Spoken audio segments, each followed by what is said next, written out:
Uh-huh.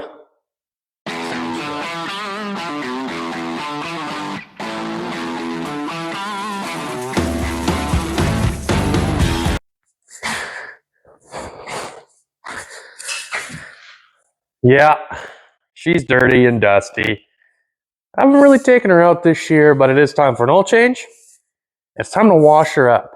So we're gonna head to town, knock the dust off her, come home, drain the oil, put some new stuff in. Nice.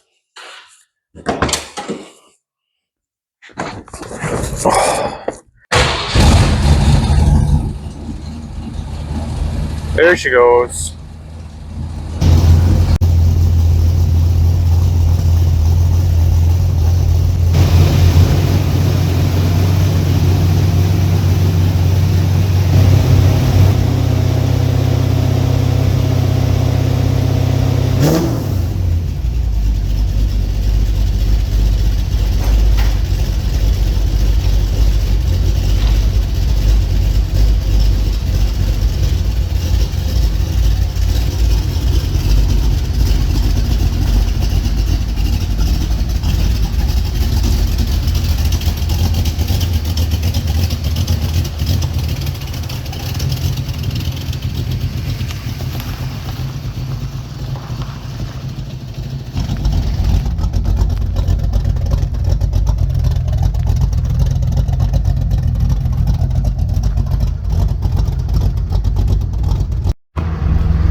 This microphone doesn't maybe work, and I recorded a whole bunch of stuff just now as if it were a silent film. It's hilarious. Oy.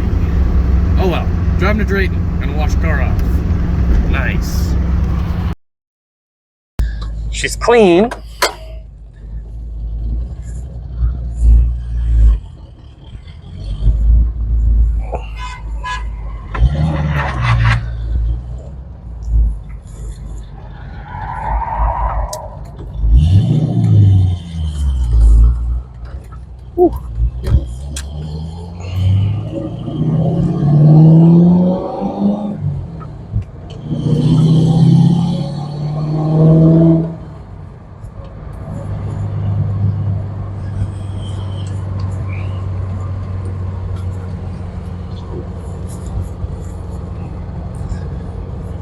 So, I think I've mentioned before, but this is my first car.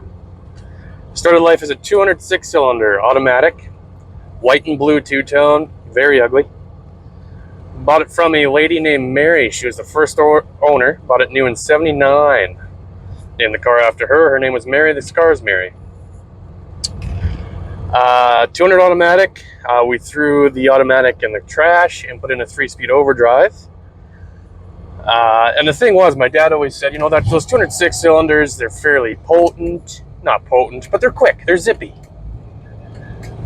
And I believed him. Painted the car black. Drove my first summer to high school. I think it was grade 10. I had this car on the road. And leaving high school, we had a divided highway. Speed limit's 110 clicks an hour. Just absolutely rolling the gears with that 6-cylinder. And a Ford Freestar absolutely took me to Gapplebee's. Got home, my dad was sitting at the table, and I said, "Dad, that's unacceptable." I don't think it wasn't very long after that, I tracked down an 85 Mustang GT. It was actually a hardtop car, and the transmission engine was out of that. The rest is history. So it's a little more. I'm sure that 6-cylinder, it was a smog era, probably only had 70 horsepower. I'm not sure this has 300, but even, 250 horsepower is enough to get yourself in trouble as a kid. Not that I did. I drove very nice all the time. Never got in trouble or nothing. So, but after high school, I bought a 67 Mercury M100. I parked this car and yanked the intake off it to go on that 302. We built a brand new 302 for that truck. Drove that truck for a couple of years. That truck got in a little bit of a fender bender, but that truck is returning on the channel maybe this fall. And in fact, coming up very soon, Mason and I bought or going to buy parts truck for that truck that you will see later. That's pretty exciting. Something to look forward to. So anyways, I parked that truck after it got wrecked. This car I ended up sitting for like 5 years. Mason and I were having some barley sandwiches around a fire one night, and I was like, man, I really need to get back into something fun and quick just for a daily. To which I'm pretty sure he slapped me upside the head and said, hey, what about your black car that's sitting in that friggin' cattle shed to the north? It's been sitting for 5 years. Just drive that. Duh. So I went to Mopac, I think like a week later, maybe even that week, picked up a brand new Autobrock intake, pulled the carb off that truck, put a Holly on that truck so it's still mobile, and had this car running. It fired up absolutely perfect after sitting for 5 years. And now I drive it as much as I can. We'll get back to the quarter-mile Quonset there, change up some oil, check everything out down there.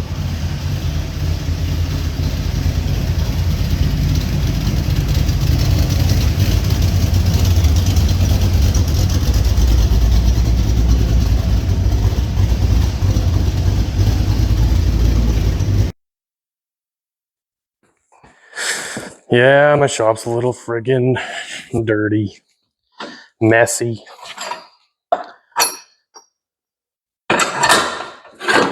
I know. You don't gotta tell me.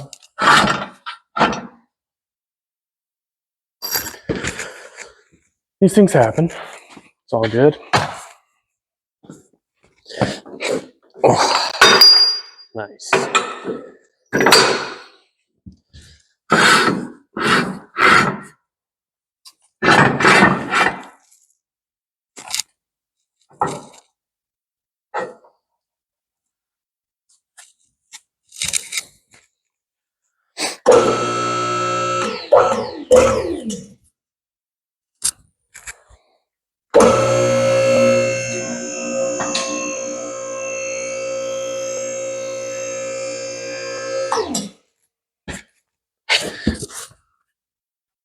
Yeah. Yeah.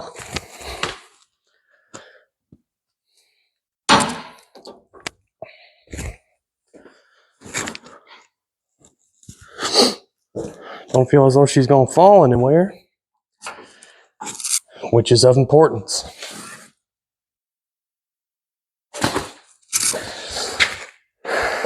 All right.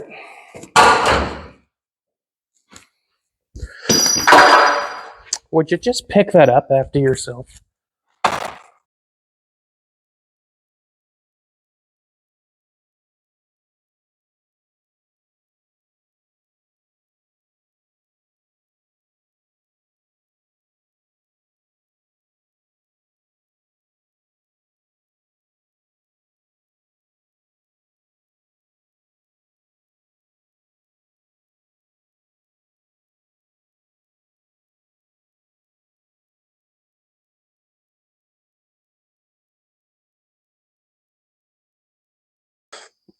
Now here's that dual pump, dual pickup, oil pump, oil system that Ford had.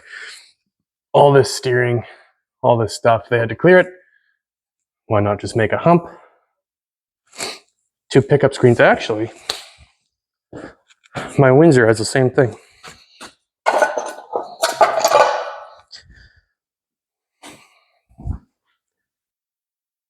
So it's not a dual sump or anything, it's a dual hump. Your sump's at the back, your pickup's at the front. But oil is constantly going to be running over your hump. So really, it's kind of like a static mixer too. Static? Yep, static, don't move. Anyways, this is what's up in here. And they worked, it was a good design.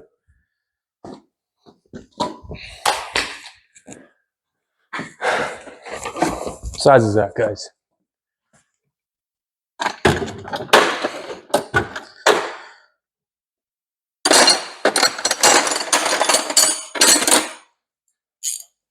1360. That's way too big.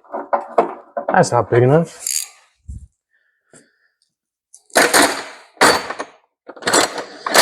You'd think I'd remember these after doing it enough. Not a 7/8. It's probably a 7/8. All right.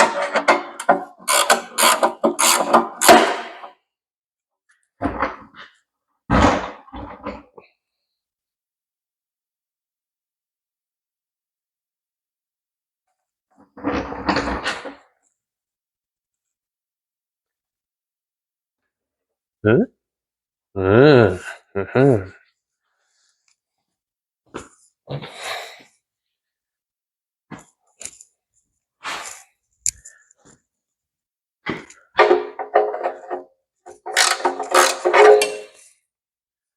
Luckily, there's this really nice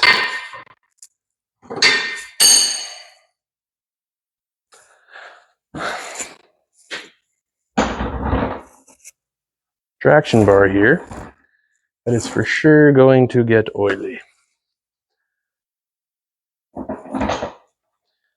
There's not much capacity in this front, but you got to make sure you change it, guys. Woo!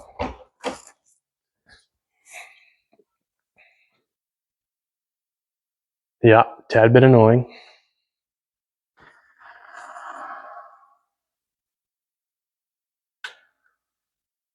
Now I'm taking out a Fram Platinum filter. People don't like Fram. Filter's a filter, but we're doing a little bit of a modification today. We're going to be using Fram RACING filter, an HP1. So that's a gain of 600 to 700 horsepower, I believe.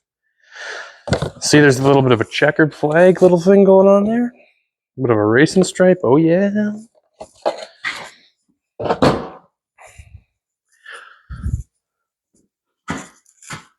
Yeah, we're going to have more power. Sorry, I've been watching Home Improvement again lately. It's on Disney. Oh, Jesse.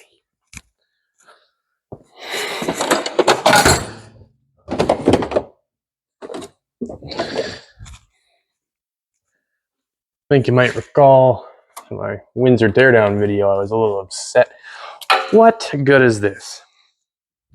A little upset for people tightening filters too much. So that's why this one's not too tight. Oh, nope.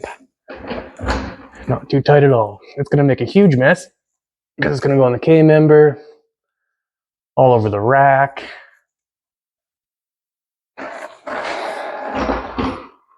Hey.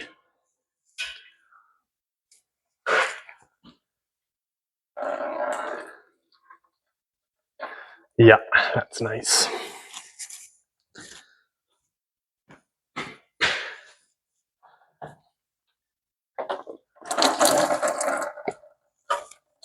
Nice.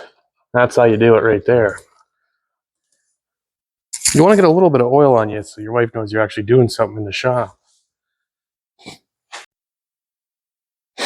And before we get too far, before I take the plastic off this Fram HP1 Racing filter, just going to make sure that they are the same size. They are.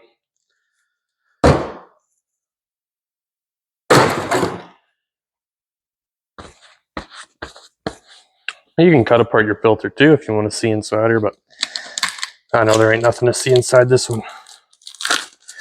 Whew, look at that. That's pure performance, if I ever seen it.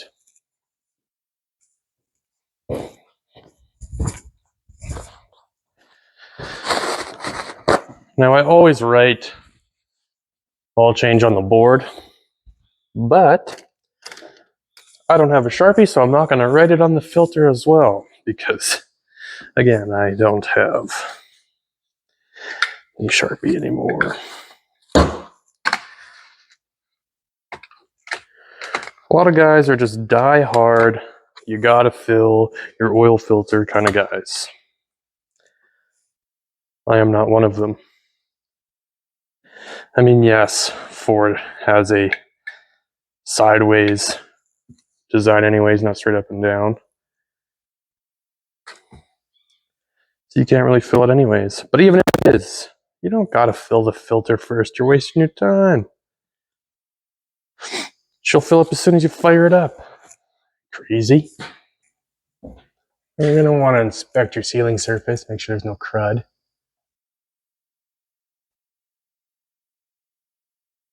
Give that a wipe.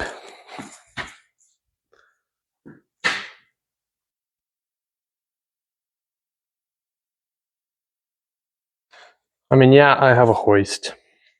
And yes, that is nice. Guys, if you do your oil changes at home, you're going to save yourself a lot of cash. Look at that.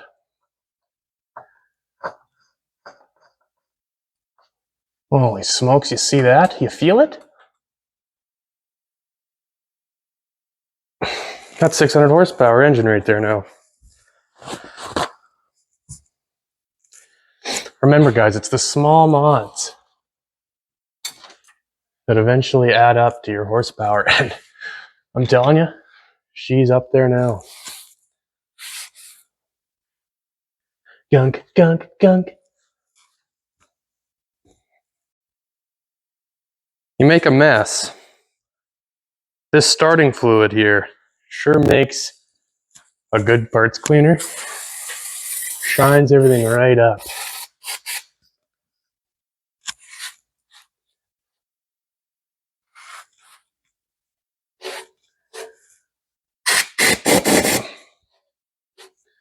They can almost market this starting fluid as a parts cleaner, to be honest. It works that good.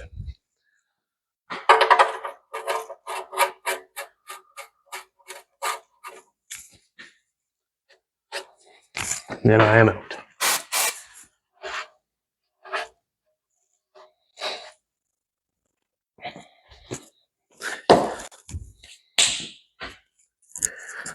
Ugh. I forgot someone dropped this. Now, same as the oil filter. The plugs, guys. Snug. Little tap. Good enough. Don't be ramming them in there, you know?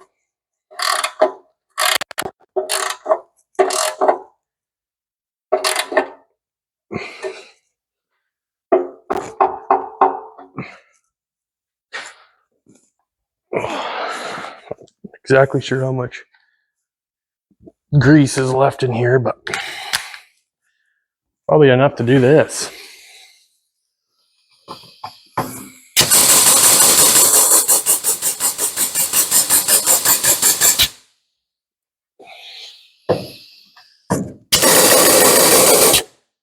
They're pretty good.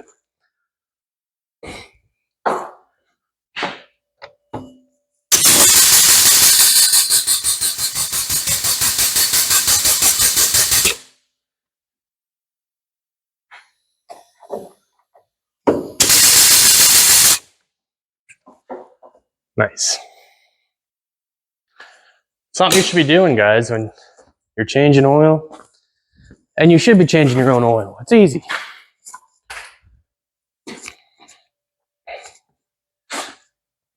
No, it's tough to find time sometimes, but, you know, check your grease nipples. Always check your nipples. Grease her up. Everything looks good. Everything looks tight.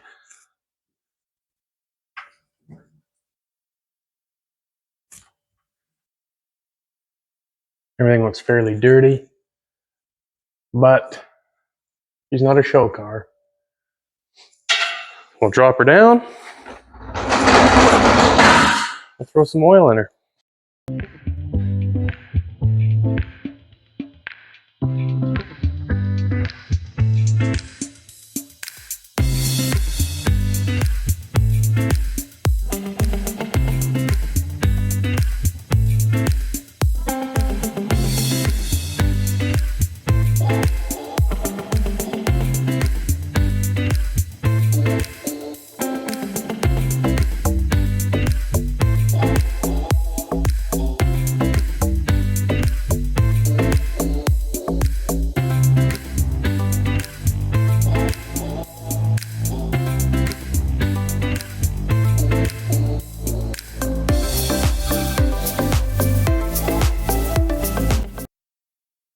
Now listen, the great debate about conventional or synthetic. Conventional's fine.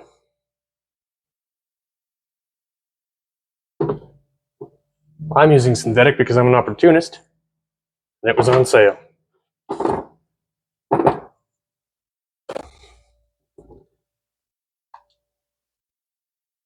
The conventional, there ain't nothing wrong with it.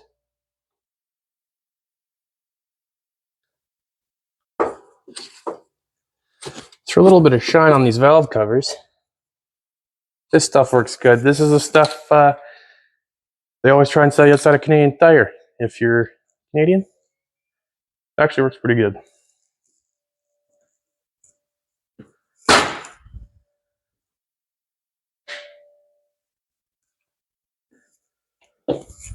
Another thing to note too, guys, is if you got headers, they're gonna leak. But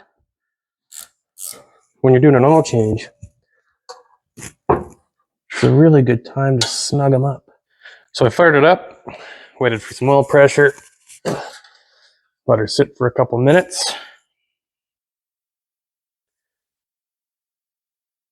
Check on her.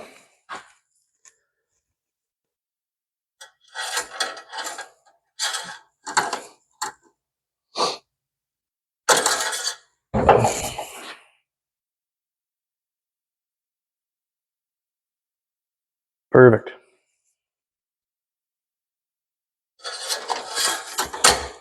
Well, that'll do it for the oil change, guys. Remember to always keep yourself topped up with fluids too.